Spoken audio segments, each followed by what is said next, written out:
7 जो क्वेश्चन है उसमें से जैसे ब्रह्म क्या है, अध्यात्म क्या है, कर्म क्या है, अधिभूत क्या है, अधिदेव क्या है और अधियज्ञ क्या है, ये 6 क्वेश्चन तो अर्जुन के ये थे।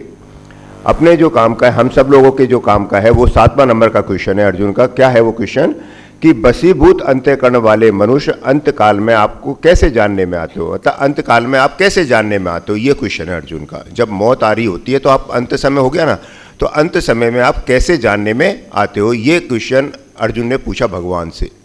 तो भगवान ने एक बहुत ही अच्छा श्लोक है ये जीवन, ये मरने की कला है। मतलब गीता जी में कहते हैं ना, गीता मरने की कला भी सिखाती है और जीने की कला भी सिखाती है।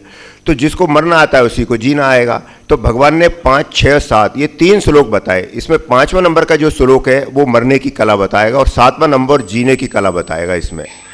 इसमें भगवान ने नियम बताए हैं, अंतमति सो गति। ये जो फोटो देख रहे हो उसमें क्या है, अंतमति सो गति, यथा लाभ तथा लाभ, यथा भाव तथा लाभ। इसका मतलब ये कि अंत समय में जो मनुष्य की जो गति जो होगी, उस समय जो मति होगी उसकी गति वैसे ही होगी। तो ये श्लोक क्या कह रहा है, जीवन जीने की कला क्या बता रहा है, मरने की कला क्या बता रहा है हमें, कि अंत काले चे मामे में ईश्वरण मुक्तवा कलेबरम यह प्रियाति से मदभावम याति नास्त्र संशय। संशय नहीं करना पहली चीज पर कि वो भगवान कह रहे हैं चे मामे, चे का मतलब होता है भी, मामे मतलब मेरा ही। अंत काल में जो मेरा ही स्मरण करते हुए शरीर को छोड़ता है वो मेरे ही भाव को प्राप्त होता है, इसमें कोई संशय नहीं है। अब भगवान की वाणी है तो इसमें संशय करने वाली बात कोई बात है ही नहीं। भगवान कह रहे कि अंत समय में यदि किसी ने मेरे को याद कर लिया तो उसकी गति मेरे को ही वो प्राप्त हो जाएगा। तो अब ये देखो जनरली क्या है कि अब देखो कितनी बड़ी भगवान की तरफ से विशेष छूट दी गई है यहाँ पर, कितनी अयोध्या की कृपा है कि भगवान कह रहे हैं जिंदगी भर तुमने कुछ भी काम नहीं किया वो भले ही चाहे, लेकिन अंत समय में अगर मेरे को याद कर लिया तो मेरे को ही प्राप्त हो जाएगा। लेकिन प्राय ये सिद्धांत तो नहीं है, लेकिन जनरली यही होता है कि जो जिंदगी भर जिसका चिंतन किया हमने, अंत में वही याद आता है। अगर हमने मान लो कोई चीज़ मान लो बहुत पाप किए हों मान लो, और ऐसा पाप है जो हमने आज तक किसी को नहीं बताया हो, आज तक ही नहीं बताया हो किसी को, तो हो सकता है हमें वही अंत में याद आए। या किसी के पास सोने की मान लो ईंट लड़ी हो, नीचे गड़ी हुई हो, बोल सकता नहीं बेचारा, अब वही उसको याद आ रहा कि यार मैं बोल नहीं पा रहा लेकिन मैं क्या करूँ, उसको वही याद आएगा। तो ये वैसा जरूरी नहीं है, लेकिन फिर बात ये आती है भगवान ने ऐसा क्यों दिया, ऐसा सिद्धांत भगवान ने क्यों बनाया, मतलब ये नियम क्यों बनाया, नियम 1। तो भगवान ने बताया कि ये कुछ एक अपवाद स्वरूप भी है इसके एक आध दो, कि मान लो अंत समय में किसी की अगर मान लो किसी संत की कृपा हो जाए या कोई याद आ जाए, मान लो किसी की बाई चांस भगवान की याद आ जाए। जैसे इसमें एक कहानी में है अजामिल वाला है कि अजामिल क्या था, एक ब्राह्मण था अजामिल, उसको क्या एक बेश्या से प्यार हो गया, उससे उसने शादी भी कर ली। उसके बाद वो उसको घर भी ले आया, घर लाने के बाद उससे उसके 10 बच्चे पैदा भी हुए मान लो। और उसने क्या किया, वो इतना दुष्ट हो गया बाद में कि अपने जो माँ बाप है और अपनी जो पत्नी है उससे होने वाले जो बच्चे, उसको सबसे घर से बाहर निकाल दिया। शराब पीता था, झूठ कपट बेईमानी से उस बच्चों का पालन पोषण करना था। लेकिन क्या हुआ कि उसने जो 10वां बच्चा था उसका नाम उसने नारायण रखा। इसका भी एक रहस्य था नारायण रखने का, कि उसके जो वाइफ थी वो परेशान हो गई थी कि ये तो बहुत दुष्ट का व्यवहार करता। तो एक साधु ने कहा कि तुम्हारा जो 10वां पुत्र हो उसका नाम अजाम वो रख देना, नारायण रख देना। तो उसने उसके बच्चे का नाम नारायण रख दिया।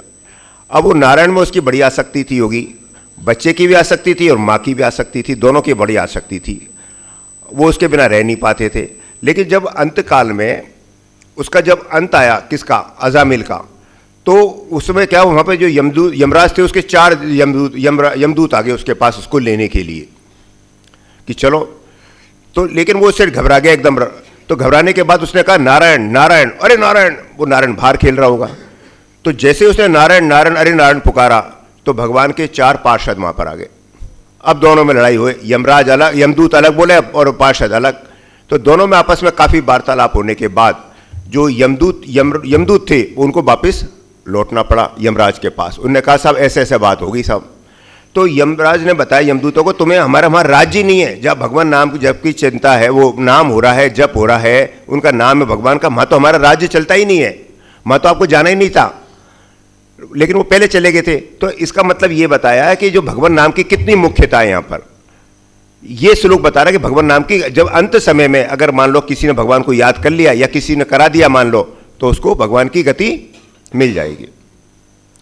दूसरा नियम क्या कह रहा है इसमें यम यम बापी स्मरण भावम त्वक्त्वा कलेवरम ते तमे वेति कौनते है सदा तद भावत भाविता। भगवान कह रहे हैं कि यदि अंत समय मान लो चलो याद नहीं आया, भगवान का नाम ये मान लो नहीं आया अंत समय में, तो वो जिस के भाव को भी स्मरण करता हुआ शरीर छोड़ेगा, वो उस भाव से भावित होता हुआ ही वो उसको ही प्राप्त होगा। तो मतलब जैसे सपोज करो भगवान है, अंत समय में याद नहीं आए भगवान, और मान लो किसी का कुत्ते से बड़ा प्यार है, मान लो किसने कुत्ता बहुत पाल रखा है, उसको यही रहती है कि यार मेरे बाद कुत्ते का क्या होगा। तो भगवान कह रहे हैं कि यदि ये तुम्हारे कुत्ते में मन लग गया ना तो तुम्हें कुत्ते की योनि मिलेगी। तो देखो इसमें कितनी बड़ी बात है। इसके अंदर देखो 3 नियम बताता हूं मैं आपको। इसमें सबसे इंपॉर्टेंट नियम तो न्यायकारिता और दयालुता का सिद्धांत है। ये कैसे देखो भगवान की क्या न्याय, देखो इसमें दूसरा नंबर का न्याय देखो भगवान का कितना अच्छा न्याय है। भगवान कह रहे हैं कि मेरी प्राप्ति के लिए मैंने कोई अलग से नियम नहीं बनाए हैं, जो नियम है ना सबके लिए फॉलो करो। मतलब ये जो जैसे जिस भाव को प्राप्त होगा वो उसी भाव को पावित होगा। जैसे मुझे याद किया तो मुझे प्राप्त हो जाएगा, अगर कुत्ते का या चिंतन किया तो कुत्ते की योनि मिलेगी। और यदि मान लो सपोज करो धन का चिंतन किया, घर में धन गढ़ रहा है उसका चिंतन किया तो सांप बनेगा, और यदि सांप स्नेक। और यदि मान लो कि सपोज करो किसी की पत्नी में आशा रहेगी, पुत्र में रह गई, या घर के अंदर कोई मेंबर में रह गई, तो भगवान कह रहे हैं कि उसके अंदर जो रहने वाले जो है ना कांकरोच, छिपकली, चूहा, बिल्ली, जो घर से कभी जाते ही नहीं है, वो बार बार भगाने के बाद भी वो बनेगा। तो भगवान ने कैसे न्याय बताया कि मेरी प्राप्ति भी उसी से हो सकती है और दूसरे की प्राप्ति भी वही हो सकती है। और इस सिद्धांत में देखो दयालुता कैसी जबरदस्त है कि जितने मूल्य में मेरे को प्राप्त कर कुत्ते को प्राप्त कर रहा उतनी में ही मेरे को तू प्राप्त कर सकता है। मतलब चाहे तो तू अगर अंत समय में मेरा अगर चिंतन करेगा तो मुझे प्राप्त हो जाएगा, और यदि तू कुत्ते को चिंतन करेगा तो कुत्ते को प्राप्त हो जाएगा। तो देखो भगवान की कितनी दया, देखो है ना। तो अब ये बात ये कि क्वेश्चन ये आता है कि अंत समय में चिंतन इतना प्रभावी क्यों है, अंत समय में इतना जो चिंतन कर रहा है वो इतना प्रभावी क्यों है। तो इसका भगवान ने, स्वामी जी ने ये बताया है कि अंत काल का जो चिंतन होता है ना वो एकदम परमानेंट होता है, स्थायी होता है। तो वो जो परमानेंट स्थायी होता है ना, तो उसके हिसाब से मानसिक शरीर बताया आदमी का, या सूक्ष्म शरीर बनता है जो कह लो, उसी के अनुसार अगला शरीर चला जाता है।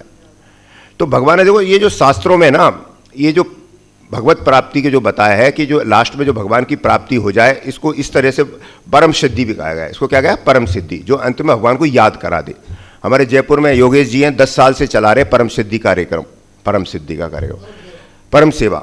सबसे पहले कलकत्ता के अंदर सेठ जी महाराज ने चलाई थी, जयदयाल गोनका जी ने कलकत्ता में सबसे पहले चालू की थी उनने। इसमें करना क्या होता है कि जैसे मरणासन व्यक्ति होता है कोई, वहाँ पर इनके पास तो एक बहुत अच्छी टीम है। देखो कभी भी कोई भी आदमी मरणासन में जा रहा है, अब ये तो पता नहीं कब मरेगा, जब भी उसको पता लग जाए ना कि ये मरणासन में जाने वाला है तो उसके पास वहाँ पर पहुँच जाते हैं ये लोग।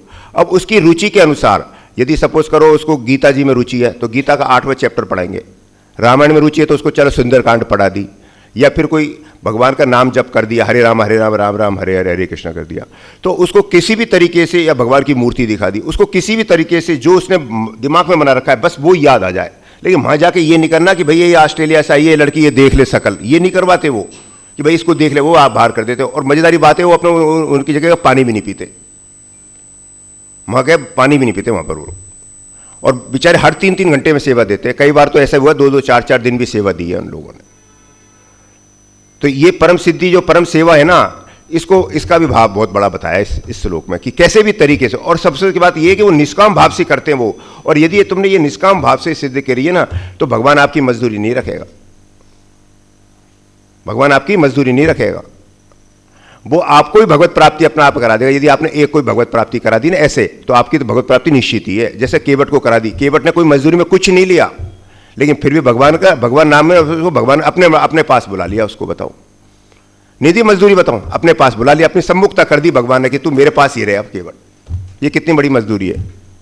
तो भगवान अपनी मजदूरी किसी को नहीं रखेगा। अगला श्लोक देखो आप, ये श्लोक है जीवन जीने की कला। पहले तो मरने वाली कला बताई, अब ये जीवन जीने की कला। क्या कह रहे हैं, तस्मात् सर्वेषु कालेषु मामेनुस्मर युद्ध च मय्यर्पित मनोबुद्धि मामे वेशेष संशय। मामेनुस्मर, अनुस्मरण कर, एक तो स्मरण होता है, एक अनुस्मरण होता है कि हमेशा मुझे याद करता रहे। अब अपने अपने नियम देखे, क्या 2 नियम बना दिए भगवान ने, तो भाई जिसका चिंतन होगा ना उसकी योनि मिलेगी। तो भगवान ये कह रहा है अर्जुन के साथ, जब ऐसे आपने नियम बना दिए तो आप सब मुझे याद, मतलब कैसे रहोगे, मतलब कहने का मतलब ये कि मैं आपको कैसे हमेशा कैसे याद रखूं। तो भगवान कह रहे तो हर समय मेरा याद कर। क्यों? क्योंकि अंत समय तो कभी भी आ सकता है। अंत समय कब नहीं आ सकता बताओ? कौन सा ईयर है जब नहीं आ सकता? कौन सा महीना है जिसमें नहीं आ सकता? कौन सा डे है जिसमें नहीं आ सकता? कौन सा घंटा है, कौन सा मिनट है, कौन सा सेकंड है जिसके अंदर अंत समय नहीं आ सकता? और अंत समय किसका नहीं आ सकता? 70 साल के आदमी का भी आ सकता है, 10 साल के बच्चे का भी आ सकता है, 6 महीने के बच्चे का भी आ सकता है। तो अंत काल का कोई पता नहीं कब आ जाएगा। तो भगवान कह रहे तू सारे समय में मेरा स्मरण कर। तस्मात् सर्वेषु कालेषु मामेश्वर मध्य च। और वो क्या करे? युद्ध भी कर, मेरा स्मरण भी कर और युद्ध भी कर। ये कैसे संभव है? अपन कई बार कहते हैं साहब मैं सारे दिन भर यही काम करता रहूंगा, मान लो गीता जी पढ़ता रहूंगा सुबह से शाम तक, भगवान में लगा रहूंगा, तो मेरी गृहस्थी कौन चलाएगा? मेरा घर का काम कौन करेगा? होता ही नहीं होता है बताओ कि मेरे घर का काम कौन करेगा? साहब सुबह शाम तो मैं यही में लगा रहूं, तो मेरे घर का काम अब कौन करेगा? तो भगवान कह रहे कर्तव्य कर्मों को भी मेरा स्मरण करते हुए करो। अपने जो कर्तव्य कर्म है उनको भी मेरा स्मरण करते हुए करो। अब अर्जुन पूछता है ये कैसे संभव है साहब? कर्तव्य करते हुए भगवान का स्मरण कैसे हो सकता है बताओ? कैसे? नहीं, 24 घंटे कैसे हो सकता है स्मरण? ये तो आप प्रैक्टिकली नहीं है संभव आपका, ये आप कह रहे हो। देखो ऐसा बताया, देखो इसका मैं बताता हूं आपको। जैसे सपोज करो एक गाड़ी चलानी हो किसी आदमी को, शुरू में वो प्रैक्टिकली बता रहा हूं आपको। जैसे मानो किसी आदमी को गाड़ी सीखनी है, तो जब गाड़ी सीख रहा होता है ना उस समय, तो जब गाड़ी जब शुरू में सीख रहा होता है आदमी, तो कभी तो उसका दिमाग एक्सीलेटर पे जाएगा, कभी ब्रेक पर जाएगा, कभी क्लिच पे जाएगा, कभी गियर पे जाएगा, कभी हैंडल पे जाएगा। इन पे दिमाग चलता ही रहता है पांचों चीज पर। और मान लो जब चला रहा हो उस समय और किसी ने फोन की घंटी बजा दी उसको, तो उसका दिमाग खराब। वो कितना भी घंटी बजाता रहे उसका दिमाग लगेगा ही नहीं उसके अंदर। चाहे अगर उसको 10 बार भी फोन कर दिया ना उसी आदमी ने, तो भी नहीं, उसको नहीं उठाएगा। उसका दिमाग खराब है कि वो तो गाड़ी में लग रहा है मेरे भिड़ जाएगी। फिर उसको जब गाड़ी रोकता है वो, और जब वो उठाता है फोन, तो भाई ऐसी क्या बात होगी भाई? अरे यार तुमने 10 फोन कर दिए, तेने एक फोन भी नहीं उठाया अभी तक, बहुत जरूरी काम था तभी तो मैंने 10 फोन किए। अरे मैं गाड़ी चला रहा था। अरे गाड़ी चला रहा तो क्या वो उठा तो लेता फोन? अरे मैं गाड़ी चला नहीं, गाड़ी सीख रहा था। अगर मान लो कभी मेरा दिमाग एक्सीलेटर में था, कभी ब्रेक में, मेरी गाड़ी भिड़ जाती फालतू में, मेरा एक्सीडेंट हो जाता, अब क्या मतलब? कर लूंगा बात, ऐसी कोई इससे ज्यादा इंपॉर्टेंट तो नहीं है ना बात। तो उसमें क्या, अब वो 6 महीने में एकदम परफेक्ट हो गया गाड़ी चलाने में, है ना। अब मान लो सपोज करो वो गाड़ी चला रहा है मान लो, और अब फोन की घंटी बजी, तो वो क्या सोचेगा? अरे बढ़िया है यार, इस समय फोन आ गया, बढ़िया यार, इसका जो काम है फटाफट कर ले, वहां जाकर मैं डिस्टर्ब होता है, मैं फोन पे बात कर लेता हूं, यहीं पे गाड़ी चला रहा हूं और चला रहा हूं। उसका दिमाग अब उसको क्या लगेगा? वो कर्तव्य कर्म उसको सिंपल लगेगा, चल अस्पताल काम है, अरे कर देंगे, ठीक है यार, बढ़िया कर देना, अभी बता दिया मेरे को, मानी बताया तेने, बढ़िया करा यार, फोन बता, एक काम निपट गया मेरा भी। तो वो काम उसको गौण लगा। तो भगवान कह रहे कि मेरा स्मरण कर पहले। मेरा स्मरण से मतलब ये कि पहले भगवान, इसमें समय लगता है, लेकिन इसमें थोड़ा सा टाइम लगता है, सारे दिन भर में भी थोड़ा टाइम लगता है। फिर आपको एक स्थिति ऐसी आ जाएगी कि आपको 24 घंटे बाद अपने आप ही भगवान का चलता रहेगा। फिर आपको जो भी कोई कर्तव्य मिलेगा ना, वो आपको गौण लगेगा, और भगवान का काम आपको मेन लगेगा, वो काम अपना आप ही होता रहेगा। तो भगवान कह रहे कर्तव्य कर्मों को कैसे करो? भगवान के साथ करो। तो आपने क्या करा? अब भगवान का नाम अपने आप ही हो रहा है ना, और कर्तव्य कर्म भी अपना आप हो रहा है। अब क्वेश्चन ये है कि अपन यार ये भगवान का अभ्यास कैसे करें? क्वेश्चन फिर यहां अटकता है, भगवान का अभ्यास कैसे करेंगे? 24 घंटे अभ्यास हो जाए। ये चीज तो नहीं हो सकती, गाड़ी तो नहीं जो चला लेंगे, है ना। अब भगवान का अभ्यास कैसे हो? 24 घंटे कब रहे? आपको कैसे याद रहे कि भगवान मुझे 24 घंटे याद रहने चाहिए? आप कैसे हो ये चीजें? हाँ कैसे? अंदर से तो होएगा ही, लेकिन कैसे हो? क्या प्रयास करना? ये तो मेरे को प्रयास करना पड़ता है। मैंने आपको खुद ही कह रहा हूं, इसके लिए अभ्यास करना पड़ता है, प्रयास करना पड़ता है। क्या अभ्यास करना पड़ता है, क्या प्रयास करना पड़ता है, वही पूछ रहा हूं मैं। नाम जब तो कर लिया आपने, 6 घंटे कर लिया, अब मान लो 7वां घंटे नहीं हुआ तो? अखंड भजन बोलते आप लोग बोलना चाहते हैं, अखंड भजन कैसे हो? हाँ तो आप जो भी काम कर रहे हैं, अभी बच्चे के स्कूल पहुंचा रहे हैं, बच्चा भगवान का है, आप बच्चे को स्कूल पहुंचा रहे, भगवान तेरे बच्चे को स्कूल पहुंचाने जा रहा हो गया भगवान का। नहीं, अपन सोच तो नहीं सकते ना ऐसे। ये इसका आंसर ये है जो जो नए वो नहीं सोच सकते, वो उनका भी हो जाएगा। जो काम 24 घंटा तो भजन करना मुश्किल है, लेकिन ये तो संभव है कि मैं खाना बना रही हूँ, तेरे मेहमानों का खाना बना रही हूँ, मैं व्यापार कर रहा हूँ तो तेरा व्यापार मैं कर रहा हूँ, तेरा परिवार चला रहा हूँ, मेरा परिवार नहीं, मैं ला रहा हूँ तो तेरे शरीर को नहला रहा हूँ, कपड़े पहना रहा हूँ तो तेरे शरीर को कपड़े पहना रहा हूँ। चलो ठीक है, देखो इसका आंसर नीचे दिया भाई भगवान ने। 24 घंटे स्मरण जो होता है, अभ्यास होता है ना, वो कैसे होता है? अपन अभ्यास कैसे कर सकते हैं? इसका आंसर है ये, मई अर्पित मनोबुद्धि मां में विशेष संशय। ये है इसका आंसर। जो आंसर है ना इनका एग्जैक्ट आंसर क्या है भगवान के हिसाब से, वो ये आंसर है कि मन और बुद्धि को तू मेरे अर्पण कर दे बस। मन का क्या है? मन को तो तू इसमें किसमें लगा? मन जो है तेरा वो मेरे में लगे, और बुद्धि किस में लगे? मेरे। बताया ना एक निश्चयात्मक बुद्धि, यह भी एक निश्चयात्मक बुद्धि आ गई कि मन से तो तेरा मेरा चिंतन हो, और भगवान और जो बुद्धि से क्या हो? दृढ़ निश्चय हो कि मुझे भगवत प्राप्ति ही करनी है, और मन से लगातार चिंतन हो। तो मन और बुद्धि ये दोनों को मेरे अर्पित कर दे। अर्पित हम तो कैसे करें अर्पित साहब? मन बुद्धि को कैसे अर्पित करेंगे ना? मन बुद्धि को जब अर्पित करेंगे, जब आप 7वां चैप्टर अभी पढ़ोगे कि मन बुद्धि को जब से करोगे, जब मन बुद्धि को अपनी नहीं मानोगे। ये जो पृथ्वी, अग्नि, जल, अग्नि और वायु और आकाश, पंच महाभूत और मन, बुद्धि और अहंकार, ये 8 जो है ना मेरी अपरा प्रकृति है। तो भगवान कह रहे कि जो मन और बुद्धि और अहंकार है ना, ये तेरे है ही नहीं, ये तो मेरे अपरा प्रकृति है। इसको तू अपना मानना ही तेरा पतन करना है। अगर तू जो मन बुद्धि को अपना मान रहा है ना, यही तेरा सबसे बड़ा पतन का कारण है। बस यही है जीवन जीने की कला, कि मन और बुद्धि को तू मेरे में अर्पण कर दे तो तेरे सारे काम हो जाएंगे। क्योंकि जब तू इसको अर्पण कर देगा तो तेरे को 24 घंटे मेरा अभ्यास होएगा। फिर अपना आप तेरे कर्तव्य कर्म गौण लगते जाएंगे, और तू 24 घंटे में रहेगा। और निश्चित रूप से जब जैसे तेने मन बुद्धि मेरे अर्पण किए, वैसे तेरे निसंदेह मेरे को ही प्राप्त होएगा।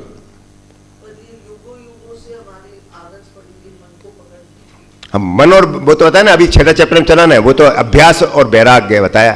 मन तो इसको यही मानना कि मन बुद्धि मेरे नहीं है, ये भगवान के हैं, मुझे इनको अर्पण करना है, जो ये है मेन भाव। तो इसका आंसर ये निकलता है, मई अर्पित मन और बुद्धि। मन और बुद्धि को अपने मत मान, अपरा प्रकृति के मान, और ये मान कि ये भगवान के, मैं नहीं, मेरे नहीं है, मैंने आपकी चीज है, आपको ही अर्पण। जब ऐसे मन और बुद्धि अर्पण हो जाएंगे तो बस अपने आप ही 24 घंटे चिंतन होने लग जाएगा। तो ये जीवन जीने की कला बताई भगवान ने। देखो इसमें 2 चीज है, एक तो वैसे ज्यादा इंपॉर्टेंट नहीं है अपन के काम का, इसमें एक तो है शुक्ल पक्ष गति, और एक है शुक्ल मार्ग, और एक है कृष्ण मार्ग गति। मैं आपको बस एक थोड़ा सा ब्रीफ में बता देता हूं। देखो 3 चीज होती है। एक तो होती है सदोमुक्ति।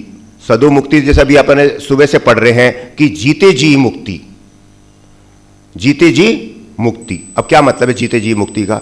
जैसे सपोज करो इनका कोई एक जीव, जो महापुरुष हैं, ये जीव जीते जी मुक्ति किसकी होती है? सदोमुक्ति किसकी है? अब बताओ सदोमुक्ति कोई एग्जांपल बताओ कि इस व्यक्ति की सदोमुक्ति हुई है। अब बता सकते हो कोई? एनीवन? मैंने पूछा एग्जांपल बताओ, सदोमुक्ति वाला ये व्यक्ति है, इनकी हुई है सदोमुक्ति, बोलो।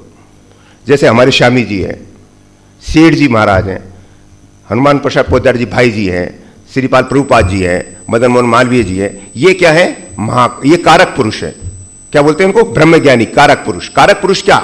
कारक पुरुष का मतलब होता है कि इनका जो जन्म होता है ना, इनका जो जन्म वो कर्मजन्य नहीं है, कर्म से नहीं है जैसे हमारा जन्म है। ये तो भगवान इच्छा से है इनका जन्म। तो ये भगवान ने इनको पैदा किया है।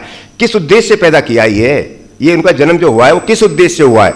इनका उद्देश्य हुआ साधु भाव के लिए, कि अपन को धर्म की पालना करनी है और धर्म की पालना करवानी है लोगों से। आज सेठ जी का आज रोल देखो, आज कितना बड़ा रोल है आज सेठ जी का। तो गीता प्रेस का कितनी बड़ी स्थापना कर दी 1922 के अंदर। आज मैं बता रहा हूं गीता प्रेस की अगर नहीं हो ना, तो अपनी जो जीवन संस्कृति जितनी भी जो किताब है ना बाहर, वो अपना क्या हुआ बताओ? सब रामायण कीर्तन, और उसका चॉइस गोल्ड कैरेट है, मतलब चॉइस गोल्ड मतलब कैरेट गोल्ड है वो।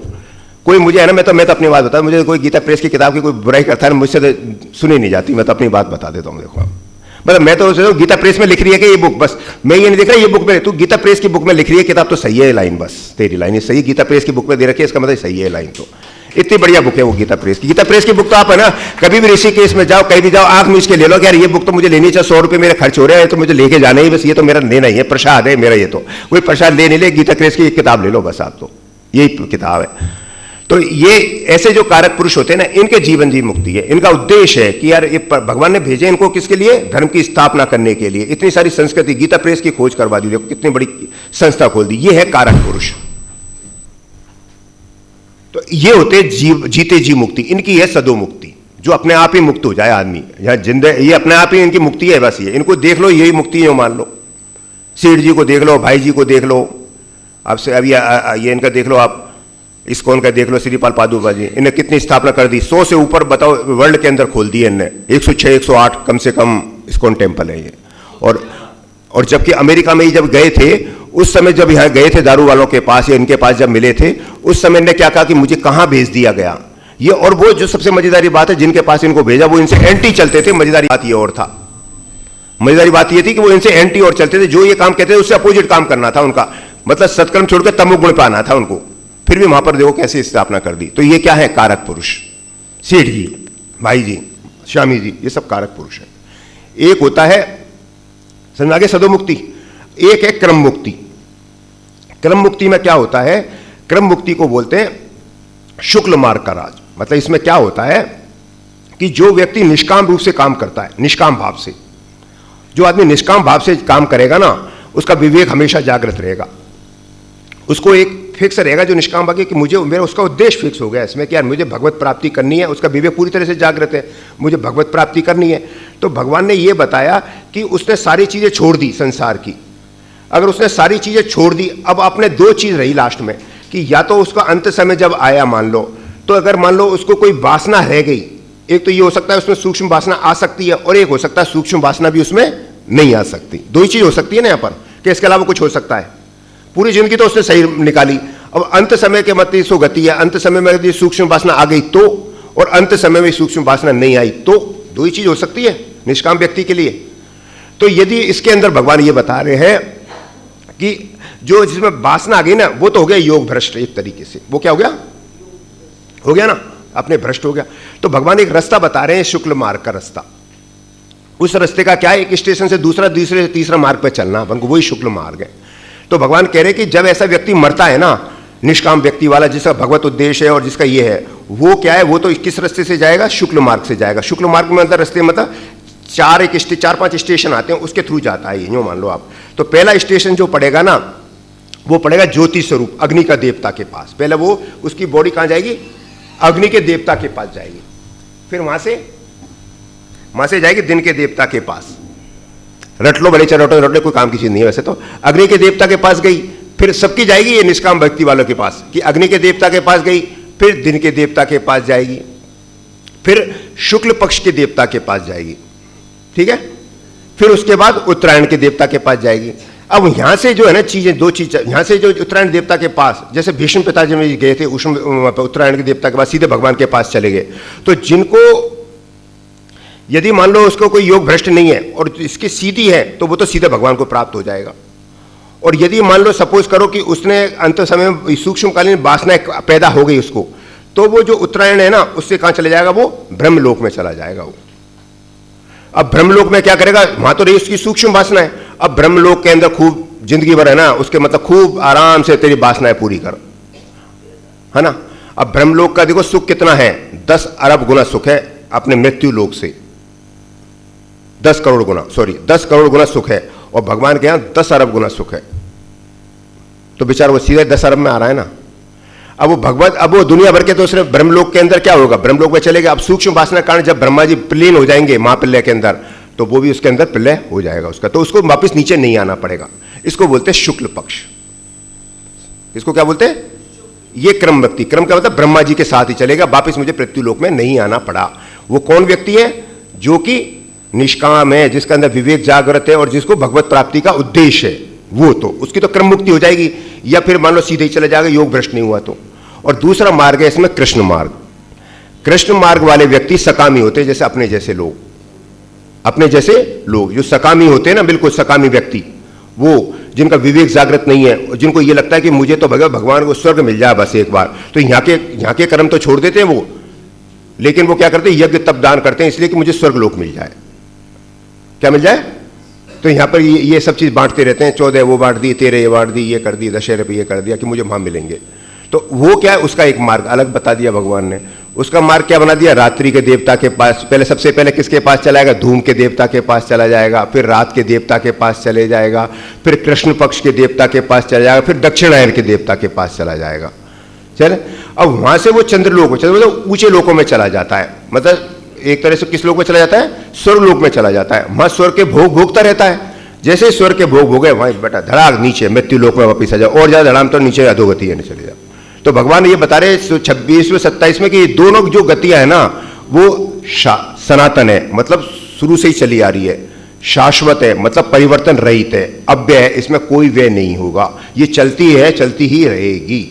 ये 26वां श्लोक बता रहा है। तो भगवान कह रहे हैं अर्जुन तू इनको समझ ले, इसके परिणाम को समझ ले। इनके परिणाम को अपने समझ लिया ना अपने, कि यार मेरे को क्या करना है, योगी होना है। योगी से होने से मुझे क्या होगा, उत्तरायण से मैं सीधे भगवत प्राप्ति कर लूंगा। तो अर्जुन के भगवान कह रहे तू योगी हो जा। योगी का मतलब ये कि ये मान ले, योगी की एक डेफिनेशन सबसे बढ़िया ये है कि मैं केवल भगवान का हूं, भगवान ही मेरे हैं, मैं संसार का नहीं हूं, संसार मेरा नहीं है। बस ये योगी है, ये मान कि मैं केवल भगवान का हूं, बस ये योगी। अगर तू ऐसा सोचेगा तो तेरी भगवत प्राप्ति निश्चित है। ये है इस चैप्टर की जान। हरे कृष्णा।